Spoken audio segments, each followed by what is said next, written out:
Welcome in. I hope you're all doing well. Now, in this video, I'm going to show you how you can unlock an extra 20 to 30% in revenue for your brand just by using email marketing. Now, this is an exact step-by-step guide to achieve similar results like this. As you can see in the last 30 days here, it is actually June 12th. We've done almost $60,000 coming in for this brand's business, all from email marketing revenue. Now, if you stick around for this video, I'm going to show you how to achieve similar results just like this one. All you got to do is just bear me 5 to 10 minutes of your time.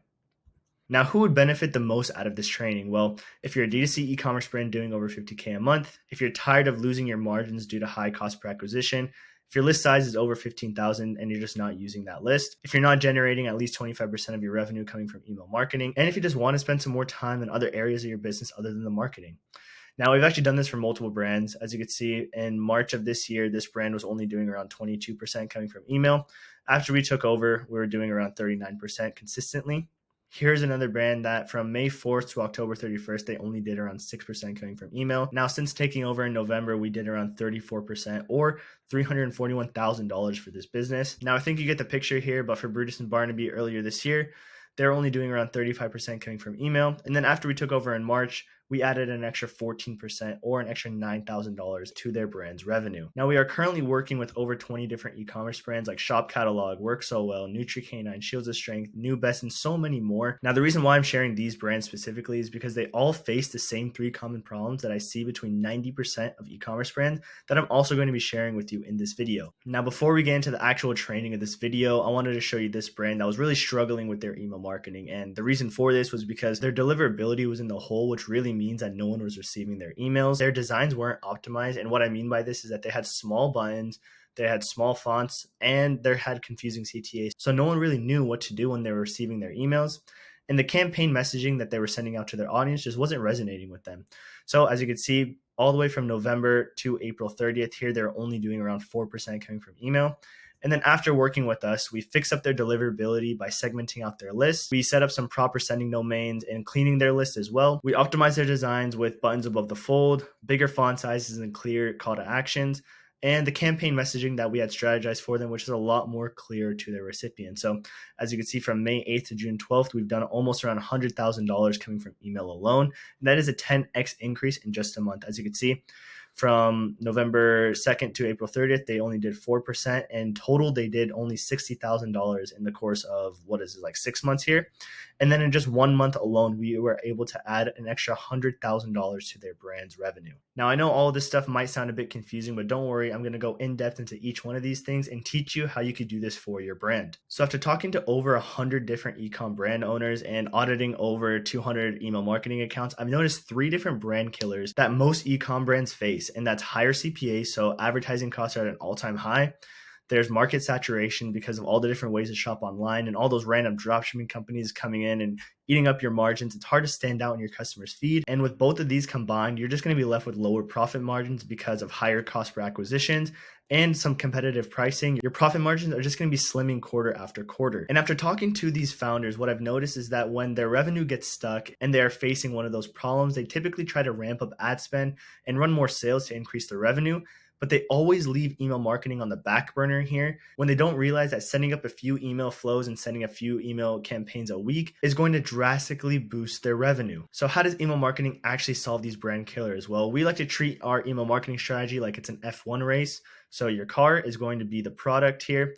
The roads right here are also going to be the flows or those automated emails that we're going to set up once, optimize them a few times, and then they're going to be doing the work for us. The nitro boost here is going to be those campaigns that are going to be speeding your customers through that journey. And finally, that finish line or our goal with email marketing is going to be getting those customers to a VIP status where they have purchased 3 or more times on your site. Now, this will reduce your cost per acquisition because you don't have to spend as much money retargeting them through ads. It'll solve that market saturation because you could create your own ecosystem just with your email marketing.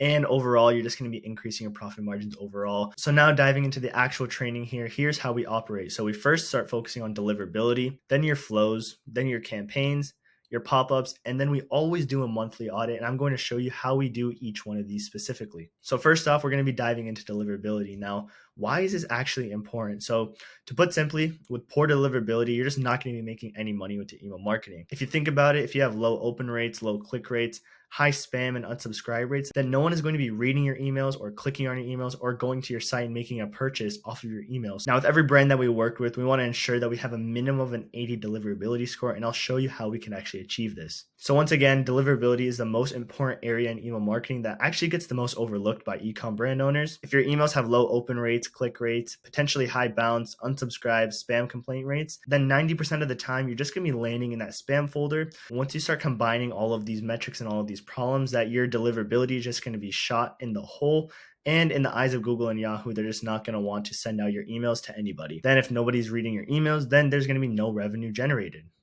So how do we actually fix their deliverability? And the first step here is actually cleaning out their list. So just diving into one of the accounts here. As you can see, we have this list cleaning segment that has 44,000 members in it, and I'm going to show you how to set this up. If we dive into it right here, go into the definition where we actually set up the segment.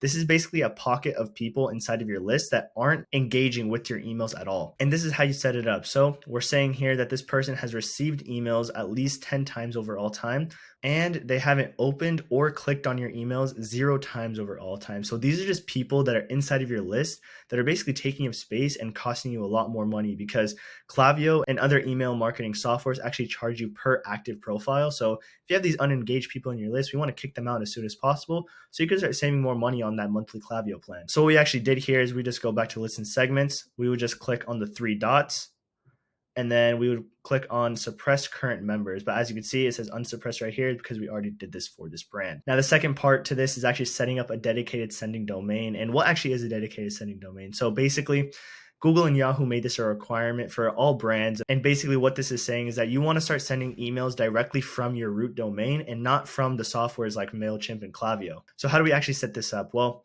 let me just move my face over here. Diving into Klaviyo one more time, we would just go into settings. Once we're in settings here, we would go into email, and then we would dive into domains right here. And what you would want to do is wherever you bought your domain, whether that's GoDaddy, Namecheap, Google Workspace, Squarespace, wherever it is, you would just want to click on add domain here. And then you would just add these DNS records to your domain, and then you can start properly sending out emails to your list. As you can see, we have all of these record types and hosts and values already inside of their domain. So we're making sure that we're landing in that primary inbox. Now, finally, the best way to increase those open rates and click rates is just by segmenting out your audience. So what exactly does this mean? Well, inside of your list, you could actually choose and target different people that are in different stages of their customer journey. So you could target people that are unengaged with your brand, people that have placed orders, people who are newly subscribed to your list. There's so many different ways to go about this. And we actually have this email master sheet right here, which goes over all of the segmentation that we actually use for our clients. So you could just take a screenshot of this, and just diving into this first one right here. This is going to be engaged X, so it's going to be engaged in the last 90, 120, or 180 days, depending on what you want to do. And it's basically saying that this person has opened an email, clicked on an email, viewed a product, started checkout, placed order, and they can all receive email marketing in the last 180 or whatever days you want to choose here. And we also have engaged 30, excluding purchasers, which is basically your new subscriber segment. Then we also have the unengaged 180 with people who have at least placed orders once in the last 180 days, but they aren't engaging with your emails.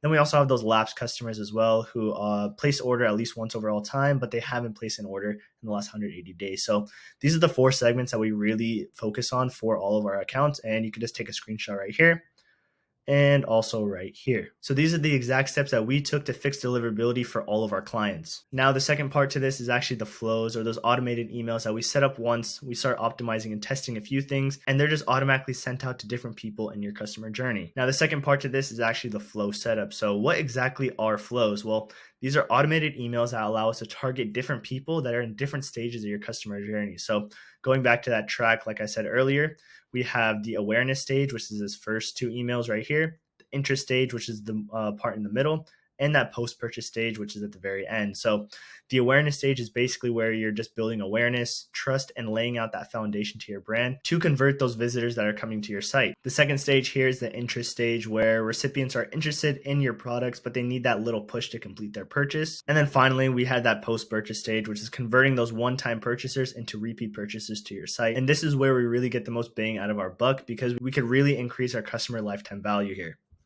Here's an example of two stores, one that has bad flows and one that has actually properly set up flows. They're both selling the same product for $50 and they're both spending $10K on ads, but the one with good flows is actually left with $10,000 more in profit. And that's because of those flows that they have set up to reduce their cost per acquisition, not fear about market saturation, and they have higher profit margins overall. So by setting up these core flows for your brand, you could really increase your margins tremendously and start making more and start focusing on other areas of your business. So this is the exact flow strategy that we use for all of our clients. So it all starts with that welcome flow where we're building and laying that foundation of our brand to those people that are visiting the site for the very first time. And then that could either lead into a purchase or it'll lead into these other flows that we have set up right here, which is the site abandonment flow, browse abandonment flow, abandoned cart, or even abandoned checkout here. And all of these, as you can see, are leading into that first purchase. Now, if they don't convert in any of the flows here, we're just going to be sending them 2 to 3 weekly campaigns where we're just going to be pushing them into either the flows or the purchasing stage right here. Now, after they purchase, we're going to be sending them that post-purchase flow, that repeat customer flow, and then hopefully getting them into that VIP flow right here. So this is the exact flow strategy that we use, and you can implement it for your brand as well. So how do we actually set up these core flows? So here's a welcome flow example that we have for TetherTug. In this first email, we're focusing on giving them the offer that they signed up for. So everyone's going to be signing up through your pop-up where they're most likely going to be getting an incentive. So it's going to be enjoy 15% off here. We have a shop now button that's above the fold. We have a little bit about their brand right here, some images of dogs actually using their product and showing off some of their best sellers. In the second email, we actually have it coming from the owners, David and Kathleen here, which is just sharing them a little bit about the brand story. And at the very end, we're just reminding them about that discount. So in this third email right here, we're actually focusing on the pain point that their product is solving. So kill the boredom and drain the energy. So people that in their sort of target market have dogs that are super high energy and they just don't have enough time to play with them. That's why they want to buy this TetherTug. So we made this email entirely about that. We have a little bit of social proof right here. We have a few product recommendations and we're telling them a little bit about the brand. And then we have multiple CTAs throughout the entire email. Then finally, in this fourth email is just basically a last chance to use their discount, showing off some more products. Now, this is the exact welcome flow that we have set up for all of the brands that we work with. And we start building more emails on top of this once these 4 are working. Diving into the browse abandonment flow here, this is one that we made for Cora Korea Crafts. Now, the main thing that you want to focus on when building out your browse abandonment flow is just not being generic. I mean, you see all these different brands having headlines like, oh, we saw you looking at this, or come back, we miss you. Having headlines like that is not going to make your brand stand out in the inbox when they're already getting flooded by tons of other of your competitors. So as you can see, we have really unique headlines here. So craft your story with unique finds. This is an arts and crafts brand where they're selling all of these different stickers and all these different crafts that they can use to start journaling and express themselves in an artistic way. In the second email here, we actually have the same headline, which is another trick that you could use if one headline is working really good. And then in this third email here, we have your creative spark is just a click away. Now in all 3 of these emails, we're reminding them of what they were looking at, trying to get them back to the site and using different social proof to build some more trust with them. Now here's an abandoned checkout flow example where the goal for this is just to handle objections, build trust, and to get them to come back to their cart and make that final purchase. So as you can see here, we have cart previews that are all over this email, and this would just be what was inside of their cart. And then we have different social proof, different use cases for the product, and handling objections. And one of the biggest common objections for this brand was, oh, will this carrier fit my dog? And we have a sizing guide right here that they can use so they know that they're making a solid decision. Last example here is also coming from TetherTug. This is a post-purchase flow example. In this first email, we're actually doing something that most brands don't do, which is just immediately upselling them. Because these customers are already on a purchasing spree sort of where they already bought your product, if you give them another discount, they're most likely going to take that little upsell, which is going to increase your customer lifetime value immediately. And with this email, we're also doing a bunch of social proof here. And then in the second email, we're just removing some of that buyer's remorse that most people have by showing off why our dog toy is better than the average dog toy that they probably deal with all the time. And then finally, we're showing them how to actually use the product and how they can get the most out of their product. Because if someone's not using your product, they're not going to come back and buy some more. So we want to show them how to actually use it, whether it's a dog toy, whether it's skincare, whether it's hair care. anything. You just want to give them a tutorial on how to actually use the product that they bought. This flow alone has increased the customer lifetime value by $10 to $15 just off of this first email alone. Now in the third step here, we actually have our campaigns, which are those one-off sends that we send out to a certain segment in our list. Now, why is this actually important? So most brands actually focus on 3% of their list that are just ready to buy. But honestly, regardless if they were to send them an email or not, they're going to buy anyway. So how can we engage the rest of that 97% of people in our list that are coming to our site and not making that purchase? And the way that we could do this is with value. So we want to make customers feel that they're not just another sale. We want to make them feel a part of something bigger like a community. And we want to make them relate to our content, which is what we can do with segmentation, and then they'll be ready to buy. Now, this will actually decrease your cost per acquisition because we're focusing on that 97% of people who aren't going to buy on your site. And the reason for this is because if you were to run retargeting campaigns on, let's say, Meta or Google, it'll cost you an absolute fortune compared to sending off campaigns, which is just pennies on the dollar compared to running those ads. Now, this is the exact campaign sending strategy that we use for all of our clients. So we send a minimum of 10 campaigns per month, depending on their list size. We split those emails into an 80 to 20%. So we have 2 sale promos here. We have 8 value-based emails. And these 8 value-based emails are going to be sent to 3 different segments. So we have lapsed customers, so getting those customers that have previously purchased on our site to get them back into our ecosystem. We have that Engage 120 segment where we're going to be sending the bulk of our campaigns to. And then we have those 30-day subs that are brand new, and we want to send them more value-based content and more social proof to build that trust and get them to buy. Now, you may be asking yourself, what type of emails should I be sending out to my list? Well, I created a little document here going over 3 of the different types of emails that we actually send out, which is trust building, product focus, and life tips. And these are just random examples that I came up with. You can take a screenshot right here, and what we love sending out is honestly those us versus them, those review emails, different UGC and testimonials for the trust building. Those are like our common 4. The product focus, we like to do product highlights, collection highlights, different bestsellers. FAQs are really good for those newly subscribed people that are on your list. And then for different life tips and examples, you could just use, and for different life tips and examples, it'll vary. And for different life tips and examples here, it'll vary per product, obviously, but a rule of thumb that we like to keep here is figure out a few pain points that your customers are going to be facing and solve them through your emails. Going over a few here, we have 5 tips to feeding your dog new food. This dry shampoo will add volume to your hair. 3 of the most comfortable pregnancy sleeping positions. And these, as you can see, these are all different pain points that they're probably feeling with their day-to-day lives, and we're trying to solve them with our products. Now, the 4th step in this training is actually going to be pop-up. So what this actually is we're going to be capturing email addresses through a pop-up that's going to be enabled on your site. And you can make those on Klaviyo or even MailChimp as well. So a little diagram to show you how these actually work. We have majority of traffic coming in from paid, obviously. They're going to land on your website, and the majority of them are going to be leaving. But we can actually convert 10% of them with a high converting pop-up. They're going to subscribe to email. We can start sending off some content. As you can see, we're going to be having a way higher ROAS just compared if they didn't have that pop-up enabled on their site. And the reason for this is because 4% of your traffic is going to convert the first time that they come to your site. And instead of spending more money on retargeting, we could just set up that welcome flow that's going to convert 6 to 10% of your traffic over the course of 6 days. So here are a few pop-up examples here. As you can see, we have 10% off your first order. They just add their email here and then they sign up, and then they'll be added to that welcome flow. We also have 10% off, and we're also asking them what topics are they most interested in, whether that's horses, dogs, or even both, adding their email address, and then they could sign up. From Michelle Hair Care right here, we're asking for their hair type and also giving them that 10% off. And then here's just one from Bloom where they're just doing 15% off and asking for their email address. And then also from Manscaped right here where they're doing 10% off and they're just asking them, what body parts can you help me groom? Either that's their whole body, their groin, or their beard. Bit of a TMI there. Now here are just some of the types of offers that we also like to run. So 10% off, 15% off, a free gift with purchase. These top 3 right here are probably the best ones that we've ever tested out. And then we've also done early access to new products and free shipping on your first order.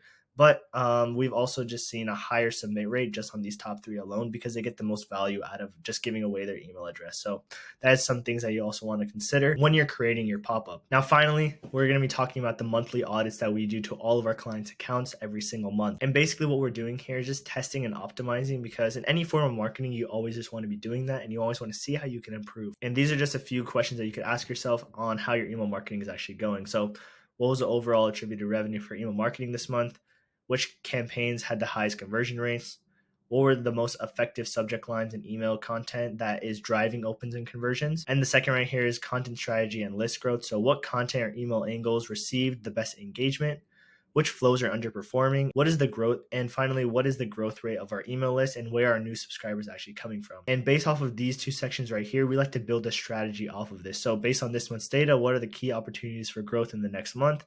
And what tests can we run to optimize performance? So these are exactly the questions that we ask ourselves inside of all of our client accounts. And we do this on a monthly basis just to build off a high converting strategy for each one of them. And we could see the biggest results for each one of them as well. So this is actually the end of the training for this video. So if you found this video informative and you're going to go inside your email marketing account and make all of those changes that you know that you should be doing, then please go ahead and do that yourself. But if you do not have the time or you just don't want to, go through all of that, you can get a free strategy and a free audit done by us for completely free. We'll dive into your account. We'll see what are the bottlenecks, where you need to improve, and how you could actually do it. And then if you want, you could take those learnings and do it yourself again, or you could just have my team do it for you. So what you could actually do here is schedule a strategy call below, book a time that makes sense for you, and I will personally hop on this call with you and go over your entire account. So thank you so much for watching. I hope you found this training very useful.